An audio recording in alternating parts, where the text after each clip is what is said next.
अच्छा सुनो, सब्सक्राइब करते वक्त ना घंटी बजा देना, ताकि जब मैं ऑनलाइन आऊँ तो तुम्हारे फोन की भी घंटी बजे।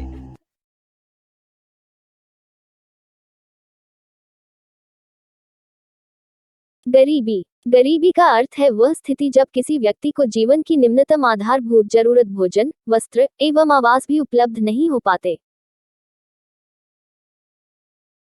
मनुष्य जब बुनियादी आवश्यकताओं की पूर्ति की स्थिति में नहीं होता तब उसे गरीब की श्रेणी में गिना जाता है।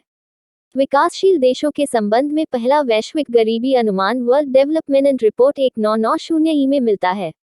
वर्ल्ड डेवलपमेंट रिपोर्ट में गरीबी को परिभाषित करते हुए कहा है कि गरीबी निम्नतम जीवनयापन स्तर करने की असमर्थता है, यानी जब निम्नतम जीवनयापन स्तर भी प्राप्त नहीं किया जा सके तब उस स्थिति को गरीबी कहते हैं। सैद्धांतिक रूप में गरीबी की माप करने के लिए सापेक्षित एवं निरपेक्ष प्रतिमानों का प्रयोग करते हैं। 1. सापेक्ष गरीबी। सापेक्ष गरीबी यह स्पष्ट करती है कि विभिन्न आय वर्गों के बीच कितनी विषमता है। प्रायः इसे मापने की दो विधियां हैं। लॉरेंज वक्र। बी. गिनी गुणांक। नोट: लॉरेंज वक्र जितनी ही पूर्ण समता रेखा के पास होगी, आय की विषमता उतनी ही कम होगी। लॉरेंज वक्र तथा गिनी गुणांक आय की विषमता की माप से संबंधित है। आय की विषमता को प्रति व्यक्ति आय या कुजनेट्स विषमता वक्र से नहीं मापा जा सकता। नोट: लॉरेंज वक्र को 1905 ई मन मैक्स ओलोरेंज ने एवं गिनी गुणांक का 1912 में कोरिडो गिनी, इटली ने विकसित की। 2. निरपेक्ष गरीबी। निरपेक्ष गरीबी का निर्धारण करते समय मनुष्य की पोषक आवश्यकताओं तथा अनिवार्यताओं के आधार पर आय अथवा उपभोग व्यय के न्यूनतम स्तर को ज्ञात किया जाता है। इसके अंतर्गत हम एक निश्चित मापदंड के आधार पर यह तय करते हैं कि कितने लोग इस मापदंड के नीचे हैं और उन्हें हम गरीब कहते हैं। इस निश्चित मापदंड को हम गरीबी रेखा या निर्धनता रेखा कहते हैं, यानी निर्धारित किए न्यूनतम उपभोग व्यय को निर्धनता रेखा कहते हैं। इस न्यूनतम निर्धारित स्तर से कम व्यय करने वाले व्यक्तियों को गरीब कहा जाता है। नोट: निर्धनता की माप के लिए निरपेक्ष प्रतिमान का सर्वप्रथम प्रयोग खाद्य एवं कृषि संगठन FAO के प्रथम महानिदेशक आर. वार्ड ने 1945 ई में किया। भारत में निर्धनता की माप करने के लिए निरपेक्ष प्रतिमान को प्रयोग किया जाता है। हमारे देश में योजना आयोग द्वारा गरीबी निर्धारण के संबंध में एक वैकल्पिक परिभाषा स्वीकार की जिसमें आहार संबंधी जरूरतों को ध्यान में रखा गया है। इस अवधारणा के अनुसार उस व्यक्ति को निर्धनता की रेखा में नीचे माना जाता है जो ग्रामीण क्षेत्रों में प्रतिदिन 2400 कैलोरी व शहरी क्षेत्रों में 2100 कैलोरी भोजन प्राप्त करने में असमर्थ है। नोट: भारत में निर्धनता रेखा के निर्धारण का पहला आधिकारिक प्रयास योजना आयोग द्वारा जुलाई 1962 ई में किया गया। भारत में गरीबी निर्धारण का इतिहास। दादा भाई नौरोजी, इनकी पुस्तक poverty and un British rule in India में पहली बार गरीबी को जी की न्यूनतम आवश्यकताओं की पूर्ति से लगाया था। नीलकांत दांडेकर और वीएम रथ के फॉर्मूले। इनके फॉर्मूले के आधार पर स्वतंत्रता के बाद पहली बार 1971 में वैज्ञानिक तरीके से गरीबी रेखा का निर्धारण किया गया जिसमें नेशनल सैंपल सर्वे NSS के उपभोग खर्च के ऑटो का इस्तेमाल किया गया। वर्ष 1960-61 पर आधारित थे। वाई के अल्धा समिति। वाई के अल्धा की अध्यक्षता में योजना आयोग ने 1979 में इस समिति का गठन किया।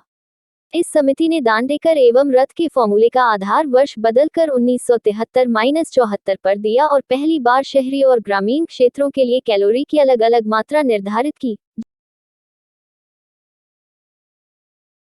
जो क्रमशः 2100 कैलोरी और 2400 कैलोरी थी। लकड़वाला समिति। योजना आयोग ने देश में निर्धनता की माप के लिए 1989 ई में प्रो. डी. लकड़वाला की अध्यक्षता में एक समिति गठित की। 1993 में इस समिति ने अपनी रिपोर्ट प्रस्तुत की। इसके अनुसार प्रत्येक राज्य में मूल्य स्तर के आधार पर अलग अलग निर्धनता रेखा का निर्धारण किया गया, यानी प्रत्येक राज्य की निर्धनता रेखा भिन्न भिन्न होगी। इस प्रकार इसके अनुसार 35 गरीबी रेखा है जो शुरू में 28 थी। इस समिति के प्रत्येक राज्य में ग्रामीण और शहरी निर्धनता के लिए अलग अलग मूल्य सूचकांक की बात की जो है। ग्रामीण क्षेत्र में निर्धनता रेखा, शहरी क्षेत्र में निर्धनता रेखा। सुरेश तेंदुलकर समिति। योजना आयोग ने वर्ष 2004 में सुरेश तेंदुलकर की अध्यक्षता में समिति बनाई जिसने अपनी रिपोर्ट 2009 में सौंपी। तेंदुलकर समिति का मुख्य उद्देश्य इसका परीक्षण करना था कि क्या भारत में गरीबी वास्तव में गिर रही है या नहीं, जैसा NSSON के 61वें चक्र से स्थापित होता है। इसके साथ ही नई गरीबी रेखा तथा गरीबी के संबंध में अनुमान प्रस्तुत करना था। इसने गरीबी रेखा निर्धारण उपभोग में लाए जा रही खाद्यान्नों के अलावा 6 बुनियादी आवश्यकताओं शिक्षा, स्वास्थ्य, बुनियादी संरचना, स्वच्छ वातावरण तथा महिलाओं की काम तथा लाभ तक पहुंच के आधार पर होगा। समिति ने ग्रामीण क्षेत्र के लिए 2004-05 मूल्य पर 446.68 रुपया, 2012 के मूल्य 816 रुपया प्रति व्यक्ति प्रति माह तथा शहरी क्षेत्र के लिए 578.80 रुपया, 2012 के मूल्य पर 1000 रुपये मासिक रुपया प्रति व्यक्ति उपभोग रखा। नोट: तेंदुलकर समिति ने गरीबी रेखा के निर्धारण के लिए जीवन निर्वाह लागत सूचकांक यानी प्रति व्यक्ति उपभोग व्यय को आधार बनाया। सी. रंगराजन समिति, संयुक्त राष्ट्र संघ के अंग खाद्य एवं कृषि संगठन FAO, गरीबी का आकलन उपभोग के पोषण मूल्य अर्थात कैलोरी मूल्य के ही आधार पर करता है, इसीलिए योजना आयोग ने तेंदुलकर समिति की जगह सी. रंगराजन की अध्यक्षता मन 2012 में नई समिति गठित की जिसने अपनी रिपोर्ट जुलाई 2014 में प्रस्तुत की। इसने तेंदुलकर समिति के आकलन के तरीकों को खारिज कर दिया। रंगराजन समिति के अनुसार वर्ष 2011-12 मन 29.5% लोग गरीबी थे, जबकि तेंदुलकर समिति ने ये अनुमान 21.9% दिया था। ग्रामीण जनसंख्या का 30.09%, शहरी जनसंख्या का 26.4% लोग गरीबी रेखा से नीचे थे। रंगराजन समिति ने अखिल भारतीय स्तर पर ग्रामीण क्षेत्र के लिए 972 रुपये तथा शहरी क्षेत्र के लिए 1407 रुपया प्रति व्यक्ति मासिक उपभोग व्यय को गरीबी रेखा के रूप में परिभाषित किया।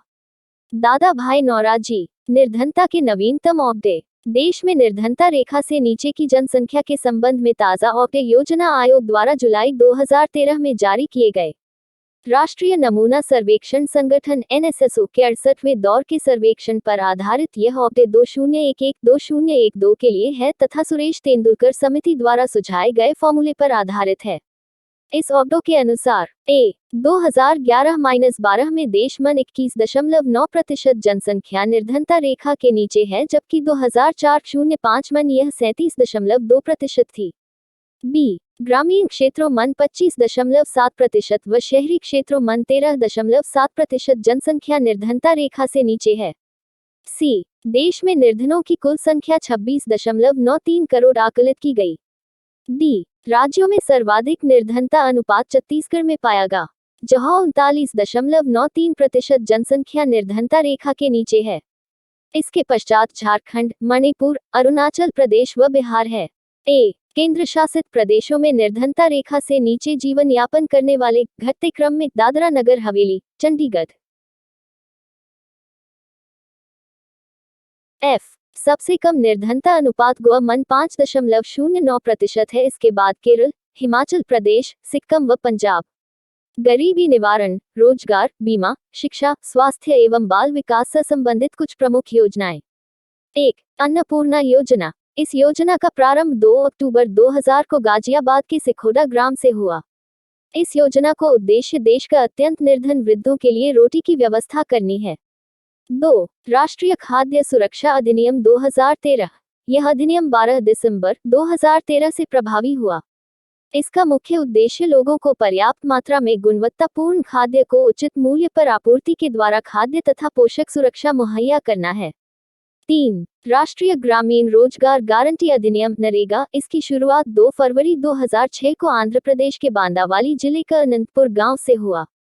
इसका नाम 2 अक्टूबर 2009 को परिवर्तित करके मनरेगा महात्मा गांधी रोजगार गारंटी योजना कर दिया गया है। इस नीति निर्माता ज्याद रेंज बेल्जियम के अर्थशास्त्री है। इसका क्रियान्वयन ग्रामीण विकास मंत्रालय द्वारा किया जाता है। नोट: मनरेगा ग्रामीण गरीबों को संरक्षित करने की दिशा मन प्रयोजित त्रिविधा मनरेगा, खाद्य सुरक्षा तथा ग्रामीण स्वास्थ्य मिशन में से एक है। 4. प्रधानमंत्री सुरक्षा बीमा योजना। इसकी शुरुआत 9 मई 2015 को प्रधानमंत्री नरेंद्र मोदी ने की। इस योजना के अंतर्गत बीमा धारक को दुर्घटना से मृत्यु की स्थिति में 2 लाख रुपया प्राप्त होगा, जिसमें वार्षिक प्रीमियम 12 रुपये होगा, जिसे जन धन खातों से ही हस्तांतरित लाभ से ही लिया जाएगा। 5. अटल पेंशन योजना। इसकी शुरुआत भी 9 मई 2015 को प्रधानमंत्री मोदी द्वारा की गई। इस योजना के अंतर्गत पेंशन की मात्रा तथा इसकी अवधि का निर्धारण इसके अंतर्गत दी जाने वाली अंशदान पर निर्भर करेगी। 31 दिसंबर 2015 से पूर्व इसके अंतर्गत खोले जाने वाले खाते पर सरकार 5 वर्ष तक प्रीमियम का 50% जो अधिक से अधिक 1000 रुपये वार्षिक होगा अंशदान करेगी। 6. प्रधानमंत्री जीवन ज्योति बीमा योजना। इसकी शुरुआत भी 9 मई 2015 को प्रधानमंत्री मोदी द्वारा की गई। इस योजना स्वाभाविक एवं दुर्घटना मृत्यु दोनों ही के संबंध में लागू होगी। इसके अंतर्गत प्राप्त राशि 2 लाख रुपया होगी। इसके अंतर्गत अंशदान 330 रुपया वार्षिक होगी तथा 18 से 50 वर्ष की आयु के संबंध में लागू होगी। 7. बच्चों को निःशुल्क शिक्षा तथा अनिवार्य शिक्षा की अधिकार अधिनियम 2009 86वें संविधान संशोधन के परिणामस्वरूप संविधान के भाग 3 में अनुच्छेद 21 का समावेश किया गया, जिसके फलस्वरूप 6 से 14 वर्ष के बीच की आयु के सभी बच्चों के लिए निःशुल्क तथा अनिवार्य शिक्षा को मूल अधिकार बना दिया गया। बच्चों को निःशुल्क और अनिवार्य शिक्षा का अधिकार अधिनियम 2009 1 अप्रैल 2010 से प्रभावी हो गया है। 8. सर्व शिक्षा अभियान 2001। 9. राष्ट्रीय माध्यमिक शिक्षा अभियान 2010। 10. विद्यालय मन राष्ट्रीय मध्याहार कार्यक्रम 1995। 11. साक्षर भारत 2009। 12. राष्ट्रीय ग्रामीण स्वास्थ्य मिशन 12 अप्रैल 2005। 13. राष्ट्रीय स्वास्थ्य मिशन 2013। 14. स्वच्छ भारत मिशन 2 अक्टूबर 2014। 15. वाल्मीकि अंबेडकर मलिन बस्ती आवास योजना 2001। 16. मिशन इंद्रधनुष 25 दिसंबर 2014। 17. एकीकृत बाल विकास तथा सेवा स्कीम 1975। 18. आंगनवाड़ी केंद्र। 19. राष्ट्रीय बाल भवन 1956। 20. कस्तूरबा गांधी विद्यालयों की योजना 20 जुलाई 2004। 21. इंदिरा आवास योजना 1985-86। 22. प्रधानमंत्री रोजगार योजना 1993। 23. प्रधानमंत्री ग्रामोदय योजना 2001। 24. अंत्योदय अन्न योजना 2000। 25. दीनदयाल उपाध्याय अंत्योदय योजना 25 दिसंबर 2014। 26. प्रधानमंत्री जन धन योजना 28 अगस्त 2014। 27. बेटी बचाओ बेटी पढ़ाओ 22 जनवरी 2015। 28. सुकन्या समृद्धि योजना 22 जनवरी 2015। 29. जननी सुरक्षा योजना 12 अप्रैल 2015। 30. कायाकल्प जन स्वास्थ्य 15 मई 2015। 31. प्रधानमंत्री उज्ज्वला योजना 1 मई 2016। दोस्तों, आप सभी का हार्दिक स्वागत है हमारे चैनल पर और हमारे चैनल के साथ बने रहे।